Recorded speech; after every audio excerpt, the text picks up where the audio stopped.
बहुत प्राचीन समय की बात है, जब सृष्टि की रचना हो चुकी थी, लेकिन चारों ओर केवल मौन था। न कोई संगीत था, न कोई ज्ञान और न ही कोई कला। भगवान ब्रह्मा ने संसार की इस नीरसता को देखा और चिंतित हो उठे। उन्होंने इस समस्या का समाधान खोजने के लिए ध्यान लगाया। ध्यान की गहराई में उन्हें एक दिव्य ऊर्जा का अनुभव हुआ। उसी समय उनके कमंडल से एक तेजस्वी देवी प्रकट हुई।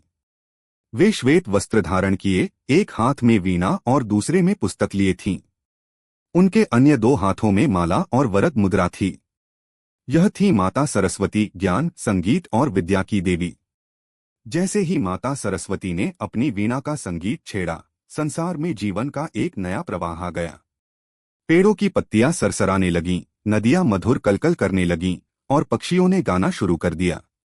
देवी ने ज्ञान का प्रकाश फैलाया, जिससे मानव समाज में शिक्षा और कला का आरंभ हुआ। ज्ञान का महत्व और अहंकार का विनाश। समय बीता और एक बार असुरों का एक शक्तिशाली राजा था, जिसका नाम था अहंकारी। उसे अपनी शक्ति और बल पर बहुत घमंड था। वह सोचता था कि केवल बल से ही सब कुछ प्राप्त किया जा सकता है। उसने विद्वानों और कलाकारों का अपमान किया और ज्ञान को व्यर्थ समझा।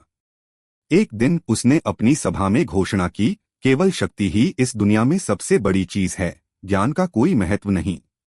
यह सुनकर माता सरस्वती ने अपने एक भक्त, एक साधारण लेकिन बुद्धिमान बालक विद्यासागर को भेजा।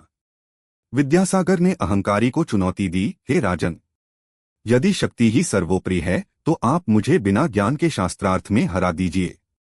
अहंकारी राजा को यह चुनौती स्वीकार करनी पड़ी, लेकिन जब शास्त्रार्थ शुरू हुआ तो उसे कोई उत्तर नहीं सूझा। विद्यासागर के तर्क और ज्ञान के आगे वह निरुत्तर हो गया। अंततः उसने अपनी हार स्वीकार कर ली और माता सरस्वती की आराधना करने लगा। सीख, इस कहानी से हमें यह शिक्षा मिलती है कि केवल शक्ति ही सब कुछ नहीं होती। बिना ज्ञान, संगीत और कला के जीवन अधूरा है। इसलिए हम माता सरस्वती की पूजा करते हैं, ताकि हमें सद्बुद्धि, ज्ञान और विवेक की प्राप्ति हो और हमारा जीवन मधुर व सार्थक बन सके।